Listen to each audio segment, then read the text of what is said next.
Fala pessoal, aqui quem fala é o Nokiasp. Bom, primeiramente, bom dia, boa tarde, boa noite. Não sei que hora você estará vendo esse vídeo. E o vídeo de hoje será todas as mortes de ordem paranormal, no caso as mortes de protagonistas, ou só jogadores. Vou me referir como jogadores porque eu acho mais fácil de falar. E basicamente será em ordem cronológica, ou seja, por ordem de acontecimento. Ou seja, primeiro eu falo da equipe Kevin e depois da equipe E. No vídeo vocês vão entender melhor, mas basicamente seria isso. Bom, dito isso, esse vídeo terá muito spoiler porque ele terá um certo resumo dos personagens. Um resumo meio capenga, mas é um resumo. Dito isso, caso você não tenha assistido Segredo na Floresta, não veja esse vídeo, porque ele terá muitos spoilers. Bom, primeiramente eu vou falar da equipe Kevin, que eles foram a Carpazinha porque eles cumpriram uma missão. Acabaram achando uma mulher que era ferreira, né? Que levou eles para o Santo Berço. Deu umas treta. Miguel Cariade ficou maluco. Geral sumiu. E basicamente foi isso. Depois desses acontecimentos que eu falei antes que eles sumiram, mandaram uma equipe que é conhecida como Equipe E. Que basicamente é a equipe Esperança, mas isso daí é mais para quem viu os episódios mais avançados que sabe o que é o E na equipe E. Mariana Larona, que basicamente é cronologicamente a primeira personagem a morrer. No caso eu falo morrer dessa temporada, né? Porque se a gente for por ordem de episódio, é o Chris. Mas como eu tô indo por ordem cronológica, eu tô considerando ela. Bom, basicamente quem matou ela foi Miguel Cariade, que se eu bem me lembro foi o primeiro jogador a matar outro jogador. Eu acho que foi ele, eu não lembro exatamente. E basicamente Miguel Cariade está ficando meio coisado da cabeça. Ele tinha que escolher entre matar a Ferreira e terminar a missão ali mesmo. No caso eu não sabia se essa missão ia acabar se ele matasse a Ferreira ou trair a equipe dele. E bom, se ele tivesse matado a Ferreira, você não estaria vendo esse vídeo, né? Porque esse vídeo não existiria. Bom, o intérprete da Mariana Larona é a Gabi Gattuso, ou Bagui, que, bom, pela foto já dá pra ver que ela tá fazendo cosplay de Elizabeth Weber, né? Que é outra personagem que ela não vai aparecer nesse quadro ainda. Bom, mas acho que você deve conhecer ela, né? Ela é bem famosa até. Bom, agora eu vou falar da equipe E, que é basicamente e literalmente a equipe que a gente acompanha durante a maior parte da temporada. E basicamente eles são os protagonistas. Eles são enviados a Carpazinha para investigar o desaparecimento da equipe anterior, que foi a equipe Kelvin. Nisso acaba dando uns trem cabuloso. Eles acabam tendo lutar contra a aranha gigante. E o próximo cara que vai aparecer acaba morrendo nessa luta. Christopher Cohen, que bom, é interpretado pelo L. Joga, que ele já apareceu em outro vídeo, que foi no primeiro, né? E ele interpretou Alex. E bom, basicamente o Grizzly morreu na luta contra a Aracnozita. Não para a Aracnozita em si, que caso vocês não saibam, esse bicho é amigável, bicho pequeno, só tá nos seus 5 a 3 metros, bem pequenininho, vai, não é grande coisa. Não é como se fosse uma aniquilação da vida. Bom, o que matou o Chris em si não foi a Aracnazita, mas sim o que ela gera, que são as aranhas desovadas. Que pode não parecer grande coisa, mas é aquela coisa, a união faz a força. E essas aranhas vêm ao monte. Tipo, ela vem ao monte, sabe? É como se fosse um mini exército de aranha. E elas são grandes o suficiente para cobrir uma cabeça humana, ou seja, elas são bem maiores que aracnídeos comuns. E como que o Chris morreu para elas? Simples, elas foram se amontoando em cima do corpo dele e começaram a devorar ele, até que ele virou um pedaço de carne irreconhecível. Miguel Cariade, que faz parte da equipe Kelvin. Bom, Miguel Cariade em si não morreu, quem morreu foi o Ferreiro, mas eu vou dar um resumo antes, né?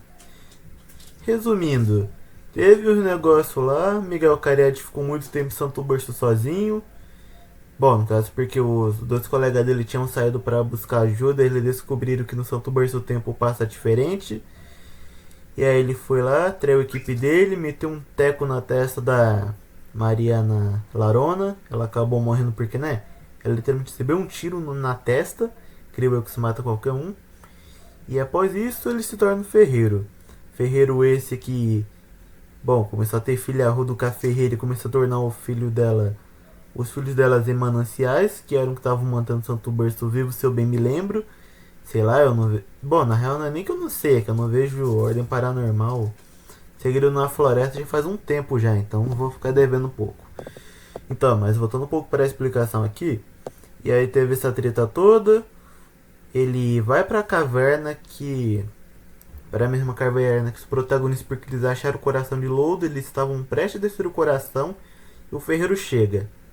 Isso que o ferreiro chega, eles começam a lutar e o ferreiro morre. Por mais que o ferreiro tenha virado NPC, eu falo isso porque o Miguel Cariade é interpretado pelo Calango, e ficaria um pouco estranho ver o Calango interpretando o César e o Ferreiro, vulgo Miguel Cariade ao mesmo tempo, então eu tô considerando Miguel Cariade como um protagonista. E eu também tô considerando o Ferreiro.